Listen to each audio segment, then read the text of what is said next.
Hello and welcome to address zone. I am Tuniyal और आज की इस वीडियो में करने वाले हैं हम बोटॉक्स ट्रीटमेंट हीना कोटेड हेयर पे। तो वीडियो के साथ बने रहना। चैनल पर अगर आप नए हैं तो चैनल को सब्सक्राइब कर सकते हैं ऐसे ही salon and hair education related video देखने के लिए।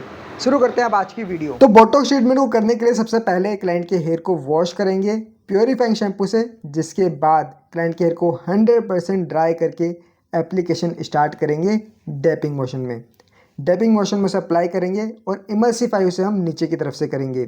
यहाँ पे आप देख सकते हैं जो टेक्नीशियन है वो प्रोडक्ट को इमल्सिफाई कर रहा है नीचे की तरफ से, और जिसके बाद वो कॉम का इस्तेमाल कर रहे हैं उसे और अच्छे से इमल्सिफाई करने के लिए। तो यहाँ पे डैपिंग मोशन में प्रोडक्ट अप्लाई किया जा रहा है। उसके बाद क्लाइंट के हेयर पे इसे इमल्सिफाई किया जाएगा नीचे की तरफ से। यहाँ पे आप देखें कि इमल्सिफाई नीचे की तरफ से किया जा रहा है जहाँ पे क्लाइंट के ड्राई, डैमेज और फ्रिजाइल हेयर हैं, और फिर बाद में उसे कॉम की हेल्प से रूट के पास भी अच्छे से इमल्सिफाई किया जा रहा है। अब ये पूरे हेयर पे इसी तरीके से इस प्रोडक्ट को अप्लाई करेंगे, डैपिंग मोशन में अप्लाई करेंगे और इमल्सिफाई करेंगे उसे नीचे की तरफ से। अब आप यहाँ पे देख सकते हैं जो प्रोडक्ट अप्लाई किया जा रहा है वो काफ़ी थिक सेक्शन को निकाल के किया जा रहा है, पर ऐसा नहीं है कि आप फाइन सेक्शन में प्रोडक्ट अप्लाई नहीं कर सकते। अगर आपने अभी ज़्यादा केराटिन, बोटॉक्स, नैनोप्लास्टिक ट्रीटमेंट नहीं किए हैं तो आप फाइन सेक्शन में प्रोडक्ट अप्लाई कर सकते हैं, जिससे आप इंश्योर हो जाओगे कि आप सारे हेयर में प्रोडक्ट इजीली अप्लाई कर रहे हैं।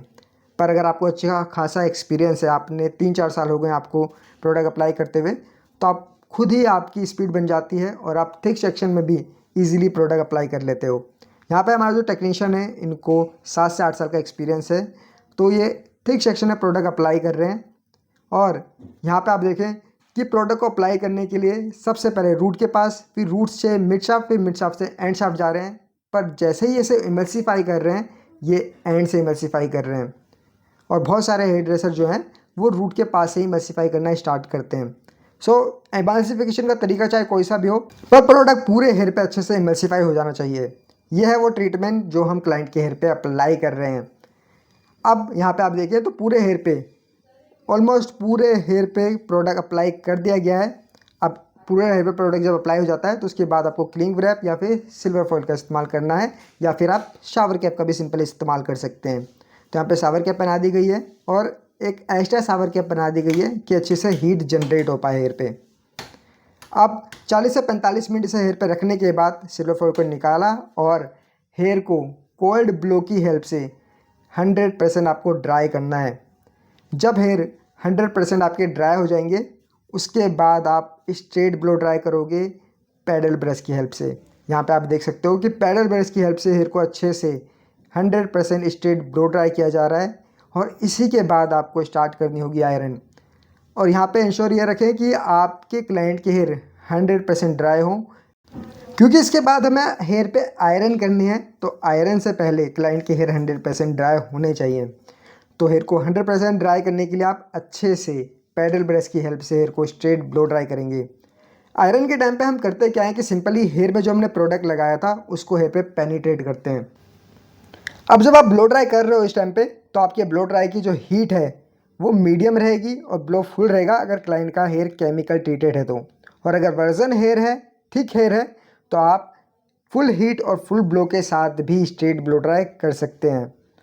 अब पूरे हेयर पे यहाँ पे ब्लो ड्राई ऑलमोस्ट हो चुका है, तो जिसके बाद हम स्टार्ट करेंगे हेयर पे आयरन करना। अब यहाँ पे हेयर पे आयरन करने के लिए सबसे पहले आप एक 1/2 इंच का सेक्शन निकालेंगे। वैसे आप फाइन सेक्शन भी निकाल सकते हो इससे ज़्यादा, पर 1/2 इंच के सेक्शन में भी आप ध्यान रखें कि आपको सबसे पहले रूट्स को कवर करना है। रूट्स को अच्छे से कवर करना है, क्योंकि रूट के पास मैं हमेशा बताता हूँ कि हेयर की पोरोसिटी थोड़ी लो होती है। तो लो पोरोसिटी में आप अच्छे से आयरन करेंगे, जिसके बाद आप मिड शाफ्ट को कवर करेंगे, फिर आप एंड शाफ्ट को कवर करेंगे। तो ध्यान रखें जब भी आप आयरन कर रहे हैं सबसे पहले रूट शाफ्ट को, फिर मिड शाफ्ट को, और फिर आप एंड शाफ्ट को कवर करेंगे। और यहाँ पे क्लाइंट के हेयर जो हैं वो काफ़ी ड्राई डैमेज हैं एंड से, तो हम एंड्स पे ज़्यादा हेयर पे रिपीटेशन नहीं देंगे आयरन की। रूट के पास सबसे ज़्यादा रेपिटेशन रहेगी, फिर उसके बाद मिड शाफ्ट पे, फिर सबसे लास्ट एंड शाफ्ट पे काफ़ी कम रेपिटेशन रहेगी।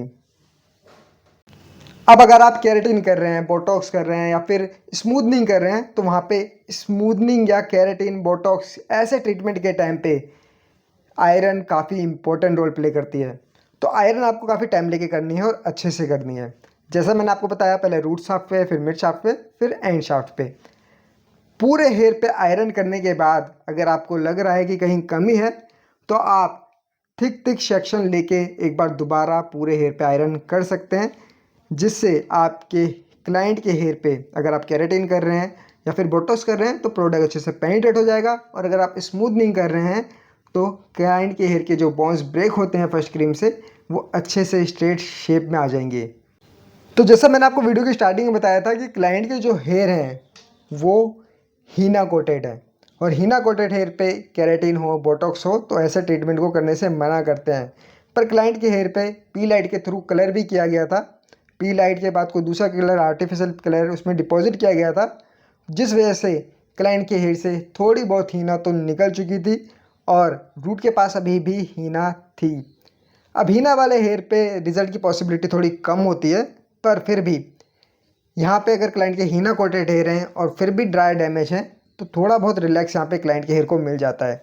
तो ये है आयरन के बाद का रिज़ल्ट, पर ये फाइनल रिज़ल्ट नहीं है। तो हम क्लाइंट के हेयर को वॉश करेंगे 30 मिनट बाद, फिर जो अब रिज़ल्ट आएगा हीना कोटेड हेयर पे वो क्लाइंट के हेयर का फाइनल रिज़ल्ट होगा। और ये जो फाइनल रिज़ल्ट आने भी वाला है क्लाइंट के हेयर पे, ये ज़्यादा लॉन्ग टाइम तक क्लाइंट के हेयर पे स्टे नहीं करेगा because of henna. Henna already client के हेयर को कोट कर देती है, जिसके बाद कोई दूसरा प्रिजर्वेटिव क्लाइंट के हेयर पे लैमिनेट इजीली नहीं हो पाता और जल्दी हेयर से निकल जाता है। पर 1.5 से 2 महीने ये रिजल्ट क्लाइंट के हेयर पे रह सकता है अगर आप केराटिन या फिर बोटॉक्स ट्रीटमेंट कराते हो तो। यह है क्लाइंट के हेयर का फाइनल रिजल्ट आफ्टर वॉश।